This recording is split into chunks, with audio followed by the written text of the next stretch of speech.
रात के 2 बज रहे थे और मैं घर के दरवाजे के बाहर बैठी अपने पति का इंतज़ार कर रही थी। मेरे चेहरे पर मुस्कुराहट थी और आंखों में अपने पति का चेहरा था।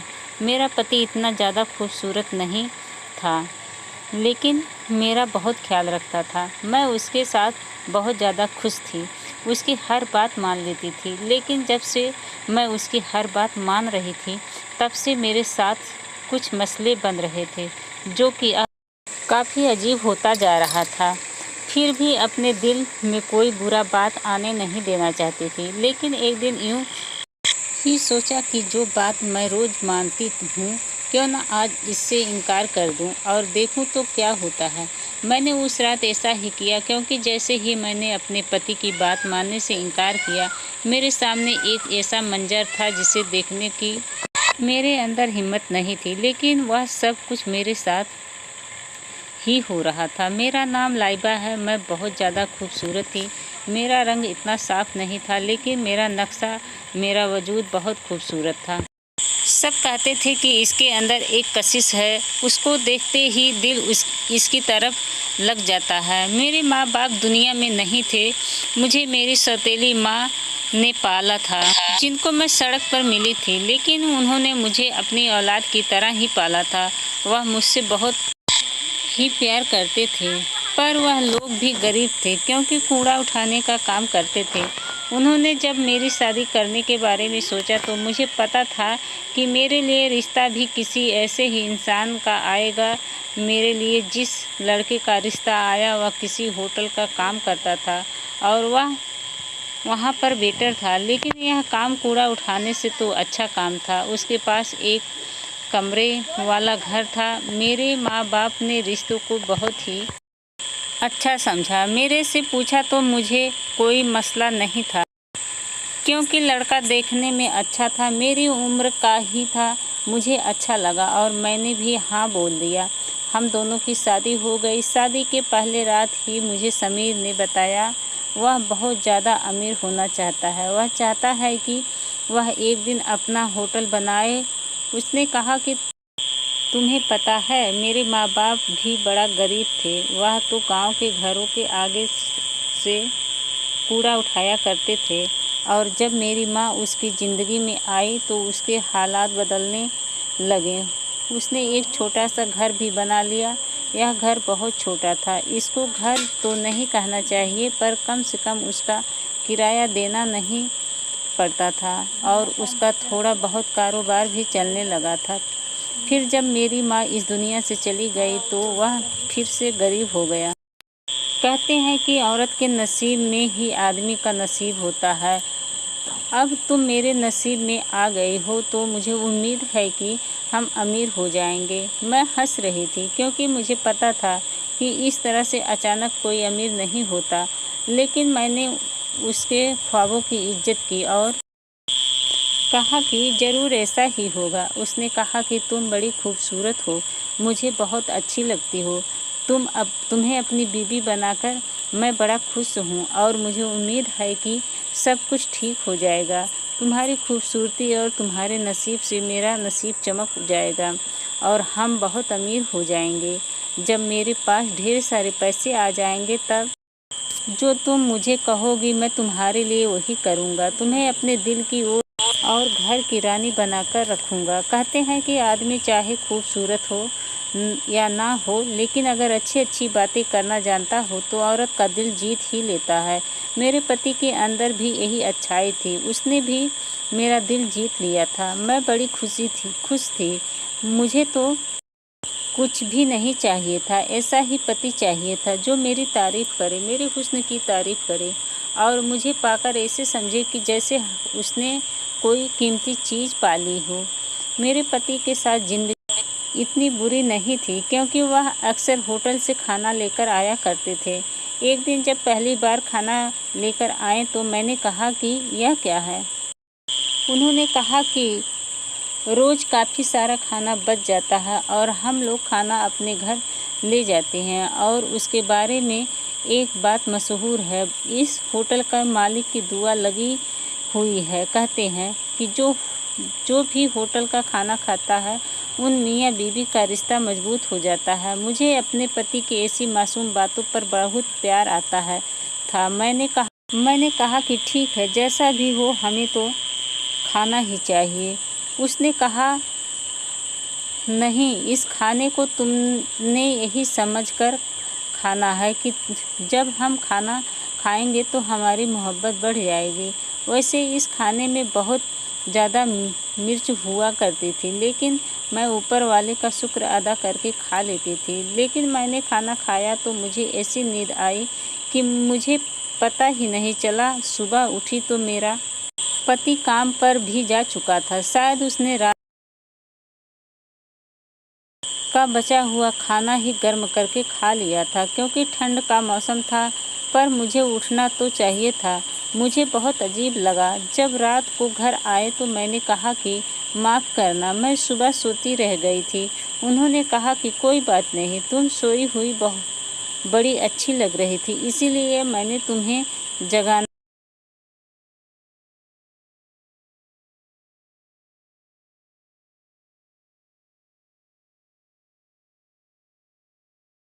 ज़रूरी नहीं समझा। तुम तो हर तरफ से खूबसूरत लगती हो। मैंने कहा कि तुम्हें तो तारीफ़ करने की डिग्री मिलनी चाहिए।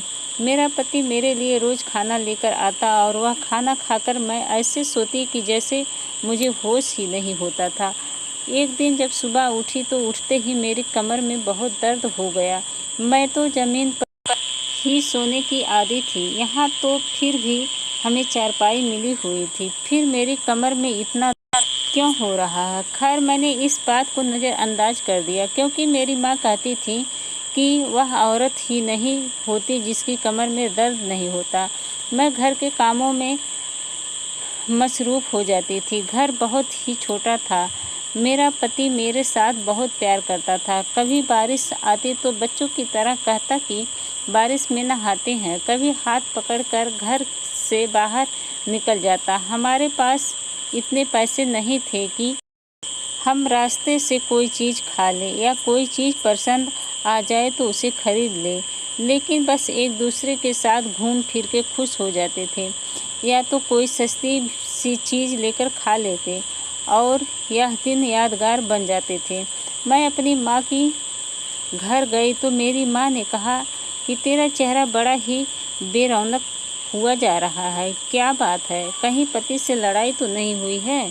मैंने कहा कि समीर से कौन लड़ाई करे, वह तो इतना अच्छा इंसान है। मैंने कहा कि मुझे नहीं पता, मैंने तो गौर नहीं किया। मैं तो आजकल इतनी ज़्यादा खुश हूँ कि बता नहीं सकती हूँ। पूरा दिन ही खुश रहती हूँ। रात को इतनी सुकून की नींद आती है। मेरी माँ ने कहा कि जिस तरह की बातें कर रही है, इतनी खुश तेरी शक्ल से तो नज़र नहीं आ रही है। तुझे कहीं अंदर अंदर कोई बीमारी तो नहीं हो गई है? बुखार तो नहीं आ रहा है तुझे? मैंने कहा कि नहीं माँ, सब कुछ बिल्कुल ठीक है। आप क्यों परेशान होती हैं? मेरी माँ की को तसल्ली नहीं हुई थी। शायद वह माँ थी, इसीलिए मेरी माँ ने कहा कि देख, मैंने तेरे लिए एक चीज़ रखी है। इस कूड़े में से एक बहुत ही खूबसूरत आईना मिला था। उसने कहा कि यह अपने घर ले जाना। हमारी तो शक्लें इस काबिल नहीं रही कि हम खुद को देख सकें, लेकिन तू ज़रा अपने आप को गौर से देख, तेरे चेहरे पर पहले जैसा रौनक नहीं है। मैं इस आईने को घर लेके गई और वाकई जब मैंने अपने आप को देखा तो मैं थोड़ा सा हैरान हुई। मेरी आंखों के नीचे काले काले धब्बे पड़ चुके थे और वाकई मेरे चेहरे पर पहले जैसी रौनक नहीं थी। लेकिन मेरी ज़िंदगी में तो सब कुछ ठीक था। मैं अच्छा खाती थी, अच्छा पहनती थी और मेरी नींद भी पूरी होती थी। जब मैंने यह बात समीर से कही तो उन्होंने कहा कि हर माँ बाप यही समझते हैं कि उनके बच्चे खुश नहीं हैं, या फिर उनको कोई परेशानी या मोहब्बत ज़्यादा करते हैं। समीर ने मेरे से पूछा, तुम पहले से भी ज़्यादा खूबसूरत हो गई हो। मैंने कहा कि मेरी कमर में भी बहुत ज़्यादा दर्द रहता है और टांगों में भी। हो सकता है मेरे साथ कोई परेशानी हो। किसी सरकारी अस्पताल चलते हैं। तो उन्होंने इस बात को टाल दिया। उन्होंने कहा कि नहीं, ऐसे ही अस्पताल जाने की क्या ज़रूरत है, कोई वहम डाल देंगे, कहेंगे कि फला बीमारी है, जबकि होगा कुछ नहीं। तुम मेरी आँखों को खुद को देखो, बहुत ज़्यादा खूबसूरत लगती हो। और मेरी तारीफ़ करना शुरू हो गए। एक दिन मैं उनके कपड़े धो रही थी तो उनके कपड़े में से मुझे 10,000 रुपये मिले। मैं हैरान रह गई। उनकी कुल तनख्वाह 5,000 थी। तो अभी तो तनख्वाह मिलने का वक्त भी नहीं था। मैंने वह पैसे वापस कर दिए। उसने कहा कि हाँ, मेरे किसी दोस्त के हैं, उन्होंने मेरे पास रखवाए थे। अच्छा हुआ कि तुमने कपड़े धोए नहीं तो हमें उसे वापस करने पड़ते। मैंने कहा कि ठीक है, लेकिन उस दिन के बाद मुझे फिर से उनके कपड़ों में पैसे मिले और इस दफ़ा मैं हैरान हुई कि इनके पास ही क्यों बार बार उनका दोस्त पैसे रखता है। और जहाँ तक मैं जानती थी कि उनके सारे दोस्त भी इसी तरह गरीब थे, तो उनके पास इतने पैसे कहाँ से आते थे। मैंने कहा कि जब तक मुझसे मांगेंगे नहीं, मैं उनको यह पैसा नहीं दूंगी। मैंने वह पैसे एक तरफ रख दिया। आखिर मैं उनकी बीवी थी। इतने सवाल जवाब करने का तो मुझे हक था। उन बीवियों में से नहीं हूँ जो कहती हैं कि पति बस पैसे लेकर आए और जहाँ से मर्जी लेकर आए, बस हमारा खाना पीना पूरा करे। मैं तो अपने पति से सवाल ज़रूर करती कि जो पैसे वह घर में लेकर आ रहे हैं, कहाँ से लेकर आ रहे हैं। कहीं तो पैसे गलत कमाई के तो नहीं हैं। अगर हम लोगों ने गलत कमाई का खाना खाया हुआ होता तो हमारे लिए क्या मुश्किल था। लेकिन मेरे पापा इतनी ज़्यादा मेहनत करते थे, धूप हो या सर्दी कूड़ा उठाया करते थे। इसका मतलब यही था ना कि हम लोगों ने कभी गलत काम की कमाई नहीं खाई थी। इसलिए मेरे अंदर यह सवाल करने की ताकत थी, क्योंकि जो लोग सवाल करने की चाहत भी खत्म हो जाती है, उनकी आंखों पर पर्दा पड़ जाता है। मैंने देखा कि समीर कुछ बेचैनी से में फिर रहे थे, इधर उधर कुछ तलाश कर रहे थे। कहने लगे, तुम्हें मेरे कपड़ों से कोई चीज़ तो नहीं मिली? मैंने कहा कि नहीं, मुझे तो कुछ नहीं मिला। उन्होंने कहा कि अच्छा, वह कुछ तलाश कर रहे थे। मैंने कहा कि कुछ खो गया है तो मैं मदद कर दूं? क्या चीज़ गुम हुई है, बताओ मुझे तो मैं भी तलाश करती हूँ। उन्होंने कहा, ऐसा कुछ नहीं है, लगता है मैं होटल में कोई चीज़ भूल आया हूँ और उसको घर में तलाश कर रहा हूँ। 2 दिन गुजर गए, इसने दोबारा मुझसे पैसों के बारे में पूछा ही नहीं। अगर यह किसी के पैसे होते तो वह मुझे फ़ौरन बता देते कि यह परेशानी है। और कोई अपने पैसे किसी के पास रखकर भूल थोड़ी जाता है। इसका मतलब यह समीर के पैसे थे, लेकिन उनके पास इतने पैसे कहाँ से आए थे। अब तो इस बात को 2 हफ्ते हो गए थे। मेरी तबीयत बहुत ज़्यादा ख़राब रहने लगी थी। मैंने एक दिन समीर को कहा, मेरी तबीयत बड़ी ख़राब रहती है, कहीं मैं माँ तो नहीं बनने वाली। इस बात पर वह चौंक गए और उन्होंने कहा कि नहीं, तुम माँ नहीं बन सकती। मैंने कहा कि क्या मतलब?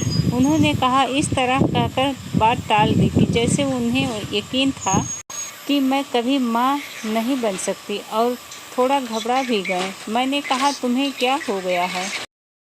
हमारी शादी को 4 महीने हो गए हैं, क्यों माँ नहीं बन सकती?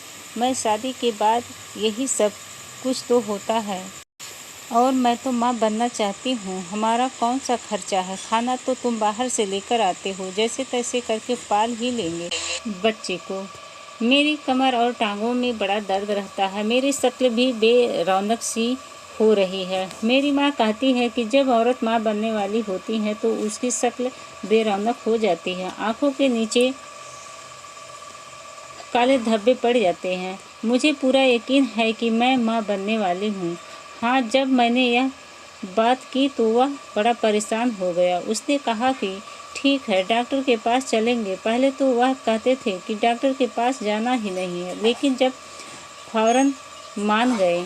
यह बात भी बड़ी अजीब थी, लेकिन मैंने कहा कि चलो मान तो गए। हम लोग अगले ही दिन डॉक्टर के पास चले गए। डॉक्टर ने कहा कि आप टेस्ट करवाएं। टेस्ट की रिपोर्ट आने में आधा घंटा था। यह सरकारी अस्पताल था। वह बार बार उठ जाता और पूछता कि रिपोर्ट कब आएगी।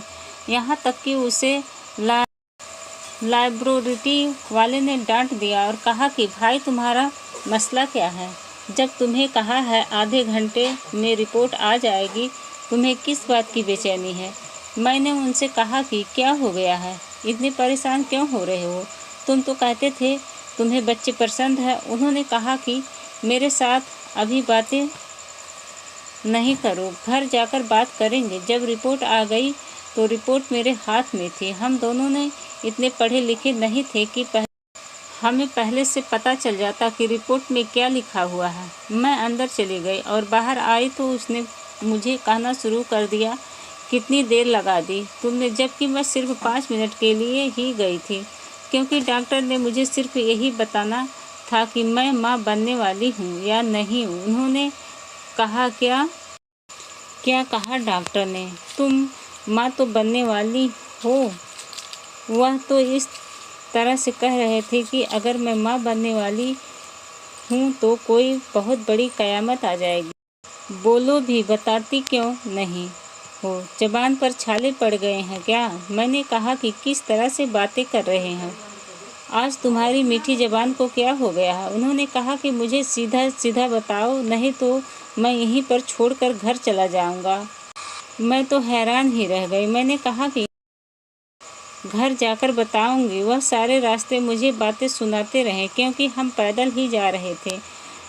जब घर पहुंच गए तो मैं बाथरूम में चली गई और जानबूझकर मैंने देर लगाना शुरू कर दी।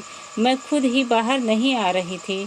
मुझे तो यह समझ नहीं आ रहा था कि इतने परेशान क्यों हो रहे हैं। मैंने कहा कि इनको थोड़ा और बेचैनी होने देती हूँ। यहाँ तक कि उन्होंने दरवाज़ा ही पीटना शुरू कर दिया और जब उन्होंने मुझे गुस्से से कहा कि तुमने क्यों ड्रामा बना रखे हैं, जब तुम्हें इस बात का पता है तो मुझे बता क्यों नहीं देती? मैंने कहा कि नहीं, मैं माँ बनने वाली नहीं हूँ। डॉक्टर ने कहा है कि लेकिन मैं बहुत ज़्यादा कमज़ोर होती जा रही हूँ। शायद मेरे साथ कुछ अजीब हो रहा है जो नहीं होना चाहिए। उन्होंने कहा कि कुछ अजीब नहीं हो रहा है तुम्हारे साथ। मैंने कहा था ना, यह डॉक्टर इसी तरह की बातें करते हैं। जैसे ही उसे पता चला कि मैं माँ बनने वाली नहीं हूँ, वह बहुत ज़्यादा तसल्ली से हो गए। उसने फ़ौरन ही मुझसे माफ़ी मांगी और कहा कि बस तुम अपना ख्याल रखो, आज मैं तुम्हारे लिए और भी अच्छा खाना लेकर आऊँगा तो तुम ठीक हो जाओगी।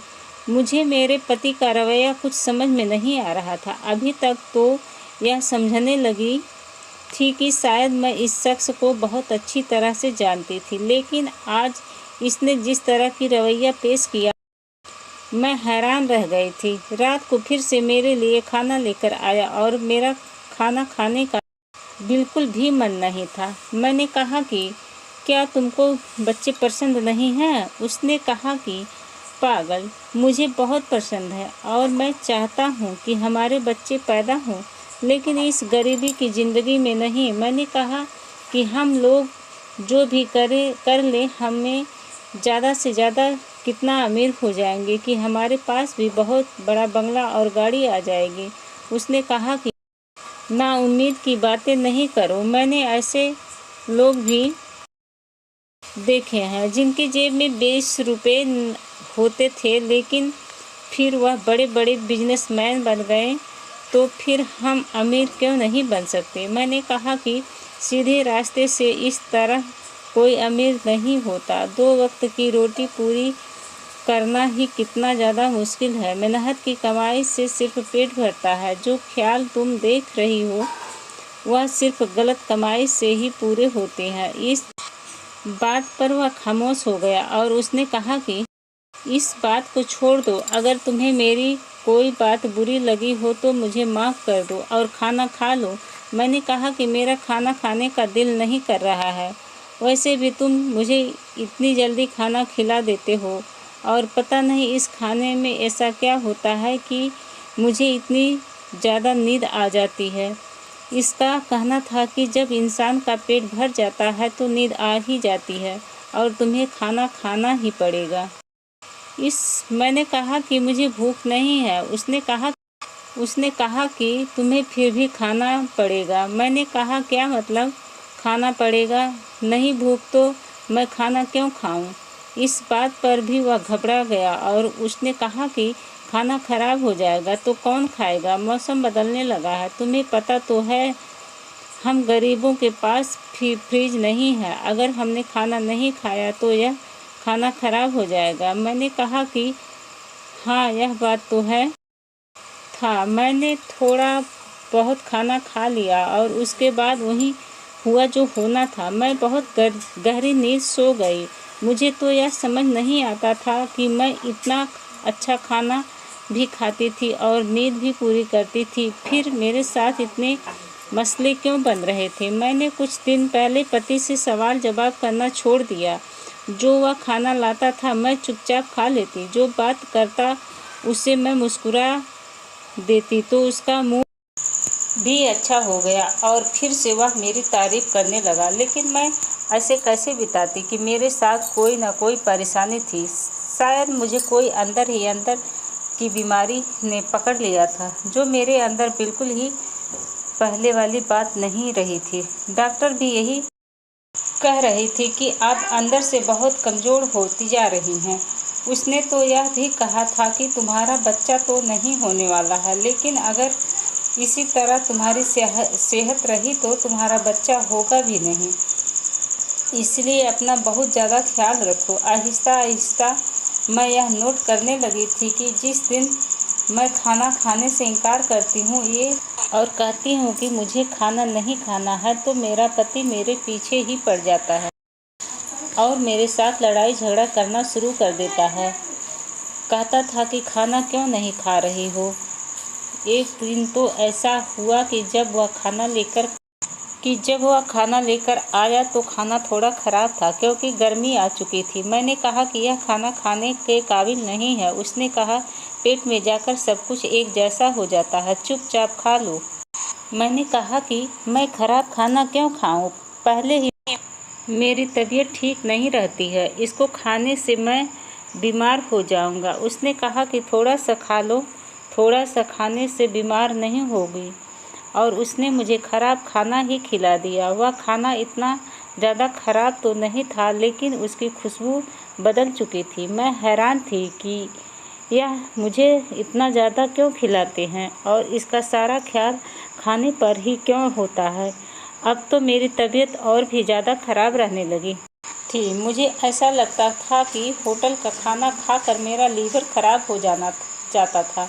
मैंने उसे कहा कि वह मुझे सब्जियां दिला दिया करे, मैं घर पर पका लिया करूँगी। घर का खाना खाने से इंसान बीमार नहीं होता। उसने कहा घर पर खाना पकाना हो तो कई चीज़ पूरी करनी पड़ती है। तुम्हें पकी पकाई चीज़ें मिल रही हैं और तुम नखरे दिखा रही हो, फिर तुम्हें मेहनत करनी पड़ेगी। देखो इस तरह नहीं करो, फिर कहोगी कि पहले ही अच्छा था। कम से कम खाना तो पका पकाया मिल जाता था। एक दिन मैं अपने पति के बक्से की सफाई करने लगी तो मेरे कदमों तले से ज़मीन निकल गई। इसके अंदर तो इतने पैसे थे जितना मैंने अपनी पूरी ज़िंदगी में नहीं दिखे थे। मैं हैरान थी, इतने सारे पैसे इनके पास कहाँ से आ गए।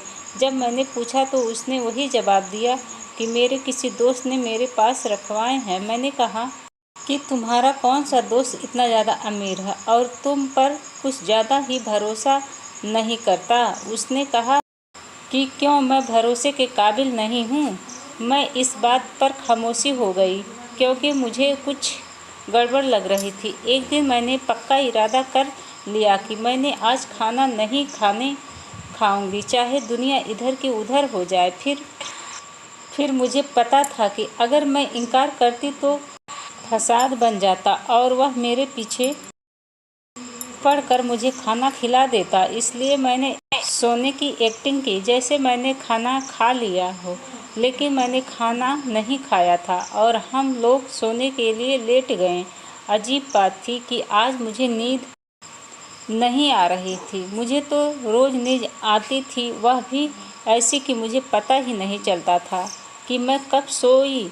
लेकिन आज मुझे बिल्कुल नींद नहीं आ रही थी। इसका मतलब कि कोई ना कोई गड़बड़ ज़रूर थी, क्योंकि आज ही मैंने खाना नहीं खाया और नींद मेरी आंखों से बिल्कुल गायब थी। लेकिन मैं सोने का एक्टिंग कर रही थी।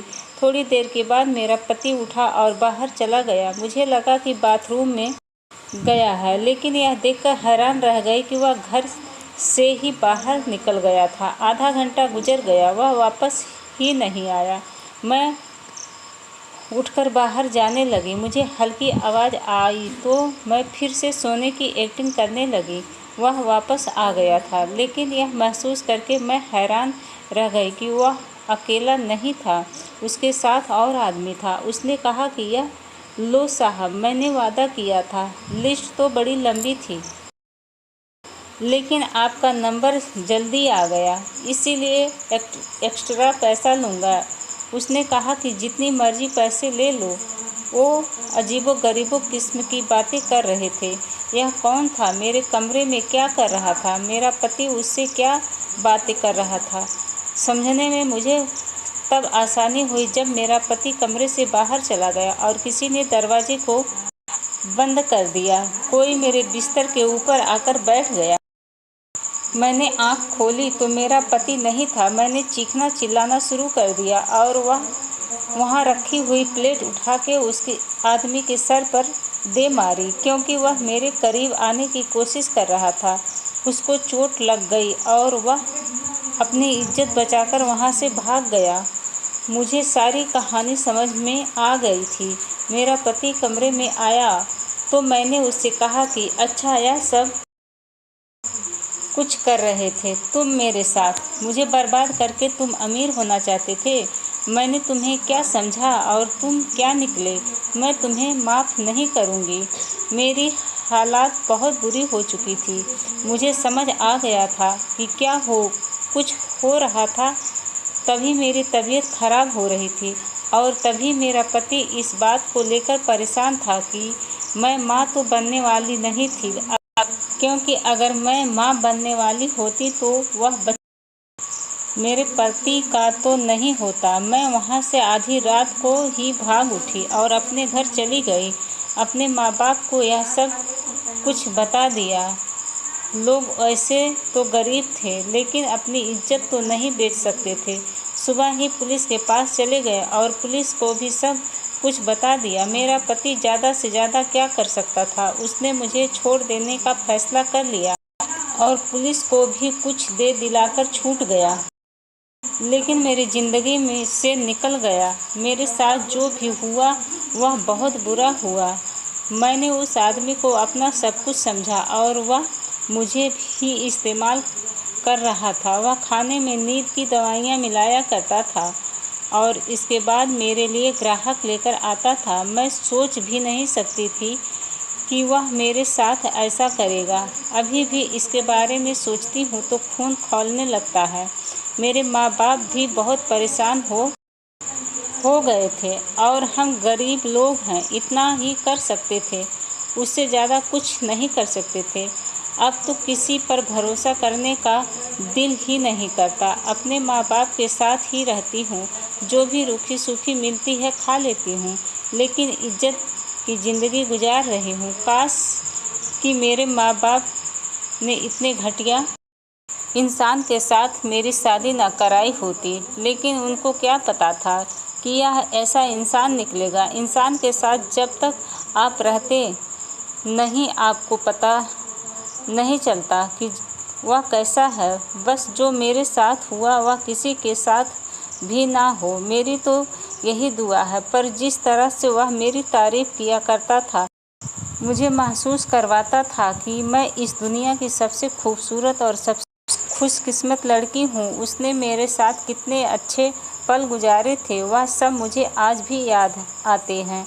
मुझे तो ऐसा लगा कि मेरी ज़िंदगी में कोई भी ऐसा शख्स आ गया जो हमेशा मुझे खुश रखेगा और जिनके साथ मुझे कोई भी परेशानी नहीं होगी। लेकिन जिसको अपने दिल के सबसे ज़्यादा करीब समझा था, उसी ने मुझे धोखा दिया, और धोखा भी ऐसा कि जिसकी कोई माफ़ी नहीं हो सकती थी। दिल के किसी कोने में आज भी समीर के लिए प्यार था, जो मुझसे मोहब्बत का नाटक करता था, लेकिन असल में वो इंसान कहलाने के भी काबिल नहीं था। और यह सोचकर मेरे दिल से कभी भी नहीं निकलेगी। मुझे अपनी बदकिस्मत पर बहुत अफसोस होता है। तो दोस्तों, ये धोखा की कहानी आप लोगों को कैसी लगी? कहानी अच्छी लगी होगी तो हमारे चैनल को लाइक, कमेंट, सब्सक्राइब कीजिएगा। धन्यवाद।